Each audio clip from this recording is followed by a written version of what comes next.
Bem-vindo ao estudo do Vem Segue-me do dia 8 de julho. Meu nome é Vanderlei. Eu convido você a fazer parte desse estudo comigo todos os dias das Escrituras, tá bom? Você pode estar estudando comigo aqui na Rádio Sud, no horário meio-dia e 9 horas da noite, ou também no meu canal no YouTube, Escola Dominical Brasil. No horário 5 e meia da manhã eu já posto esse conteúdo aqui. Hoje eu vou compartilhar com vocês Alma capítulo 30. O que está acontecendo aqui nesse capítulo, né, é que surgiu um homem ali na terra de Israel, a qual o nome dele era Curior. E ele era um anticristo, tá bom? Então, para explicar melhor o que é um anticristo, eu fiz uma pesquisa aqui no Guia de Estudo das Escrituras, que diz assim: toda pessoa ou tudo aquilo que seja uma representação falsa do verdadeiro plano de salvação do Evangelho e que aberta ou secretamente se oponha a Cristo. João o Revelador descreveu o anticristo como um enganador. Lúcifer é o maior anticristo, mas ele tem muitos assistentes, tanto entre os seres espiritual como entre os mortais. Né? Então, podemos dizer que todo conceito, né, filosofia, toda ideia que é contra o plano de salvação, qualquer ideia que saia fora do plano de salvação, que descentralize ali de Cristo, ela é um anticristo, é um ensinamento de anticristo, né, que vá contra o casamento, que ensine casamento entre pessoas do mesmo sexo. Tudo isso, né, são filosofias, né, e ensinamentos de anticristo também.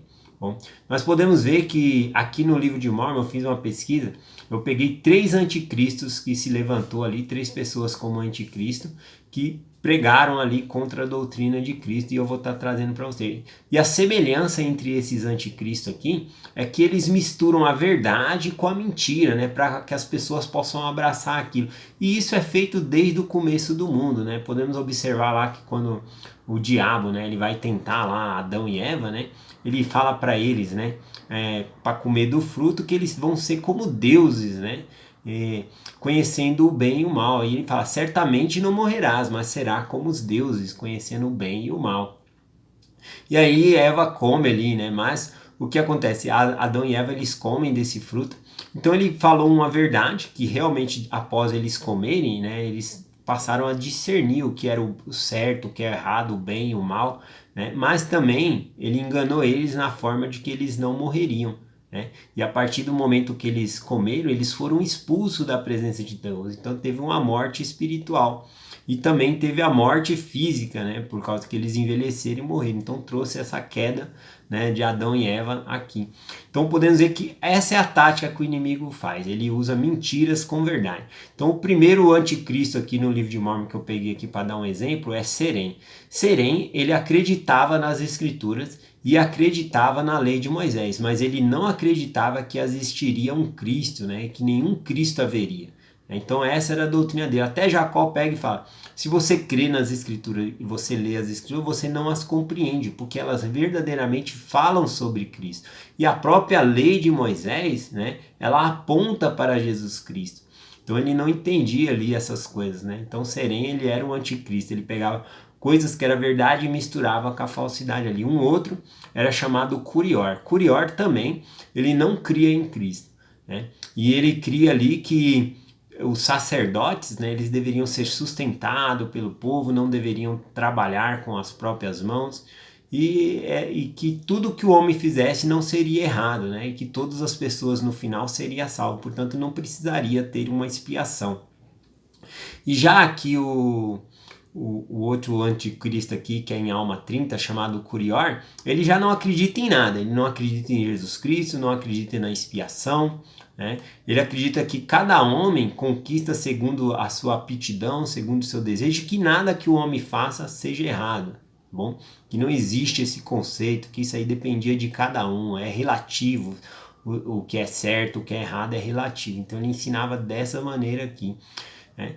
Então, vamos ver aqui um dos seus ensinamentos. Eu adoraria ver, né, juntar esses 3 anticristos aqui, né, juntar Serém, Neor e Curior, para que eles fizessem um debate. Eu acho que o único ponto que eles concordariam, né, entre a doutrina que eles ensinavam ali, é que não havia Cristo, né, que não existia Cristo, que não tinha necessidade de Cristo no que eles estavam ensinando. Mas um cria na escritura, outro não cria, né? Então era uma bagunça aqui, né? Um cria que ia ter após a vida ali, todos seriam salvos. Já Curior não crê, ele fala, morreu aqui, acabou, né? Então ele ensinou dessa maneira. Então ia ser uma confusão, né? Uma coisa interessante para nós aprendermos é sobre a doutrina de Cristo. A doutrina de Cristo, ela é uma só. Você pode observar tanto essa palavra no Velho Testamento, no Novo, no livro de Mórmon, no livro de Doutrina e Convênio, que essa palavra ela não tem S, é doutrina, ela é apenas única, né? A doutrina de Cristo consiste ali no plano de salvação. Tudo o que é os princípios, as ordenanças, isso é a doutrina de Jesus Cristo. Mas se nós formos falar aqui da doutrina do diabo, né, a gente pode pôr um S, porque veja só a confusão aqui entre Serem, Curior, Neor, né, que eles não concordam entre si nos pontos ali. Na doutrina de Cristo não é assim. Existe apenas uma doutrina e ela não é variável, tá bom? Ela não muda de acordo com a circunstância, não.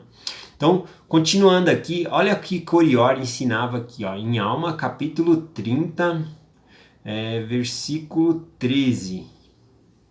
Ele começa assim: Ó vós que estáis presa a uma louca e vã esperança, por que submeteis a semelhança loucura?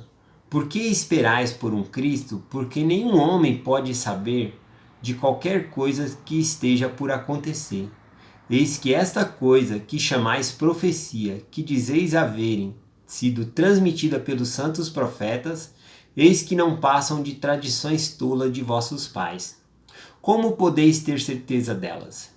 Eis que não podeis saber de coisas que não vedes. Não podes, portanto, saber que haverá um Cristo. Interessante aqui, né, que Cristo ele fala para nós, todos os profetas ensinam sobre isso, sobre nós termos fé, exercer fé. E aqui ele fala claramente, se você não vê, você não pode crer, porque você não viu.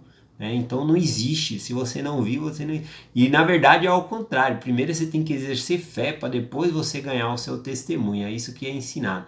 Ele continua dizendo aqui, ó: Olhais adiante e vedes a remissão de vossos pecados. Mas eis que isso é efeito de uma mente desvairada, e essa está transtornada a vossa mente, com o resultado de tradições de vossos pais, que vos induzem a acreditar em coisas que não são verdadeiras. Bom, esse capítulo fala muitas coisas aqui. Uma das coisas que Curior fala é que essa vida aqui é essa vida e acabou, né? Não existe após essa vida, né? Então não existe salvação nem exaltação, e também não existiu uma vida anterior com Deus. Então, para ele o importante é agora, você tem que viver agora, você tem que aproveitar agora, então, porque você morreu, acabou. Então era nisso que isso consistia aqui, né, a doutrina de Curior aqui, né, esse anticristo. Então nós podemos ver que ele é diferente da doutrina de Cristo, né, que diz vinde a mim, né, ter fé, então é diferente. Bom, para terminar aqui, eu vou compartilhar Efésios capítulo 4, versículo 5. Que fala sobre a doutrina de Cristo. Aqui quem está falando é Paulo e ele diz o seguinte: um só Senhor, uma só fé, um só batismo. Tá bom? Então, existe uma só doutrina, que é a doutrina de Cristo, para nós seguirmos. Quando a pessoa está se desviando disso, então passa a não ser mais a doutrina de Cristo. Vamos pegar aqui, por exemplo, o batismo. Qual que é a doutrina sobre o batismo? Cristo ele ensinou perfeitamente como deve ser o batismo, e ele deu o exemplo. Bom, ele foi batizado ali com idade de consciência, tá? Então a pessoa, em primeiro lugar, tem que saber que está fazendo um convênio com Deus, um acordo de que vai guardar os seus mandamentos. Segundo, a pessoa tem que ser batizada por alguém que possui a autoridade de Deus. No caso, João Batista que batizou Jesus Cristo. Jesus Cristo andou no deserto para chegar até lá no Rio Jordão, onde João Batista estava batizando, porque ele tinha autoridade para fazer a ordenança do batismo. Em terceiro lugar, ele foi batizado nas águas, simbolismo da morte e ressurreição de Cristo. Para nós, a morte de nossa vida anterior e o começo de uma nova vida como discípulos de Cristo. Então, esses são os 3 pontos aqui do batismo, tá bom? Idade de consciência para saber que está fazendo um acordo com Deus, um convênio. Tem que ser por alguém que possua a autoridade de Deus e tem que ser nas águas para ter o simbolismo da morte e ressurreição aqui. Então, se a pessoa se desvia desses pontos, qualquer um desses pontos, né? Ah, não, só jogar um pouco de água em cima da cabeça é suficiente, né? E está se desviando da doutrina de Cristo. Aí começa aquela palavra chamada apostasia, afastamento da verdade. Então, nós devemos estar firmes na doutrina de Cristo.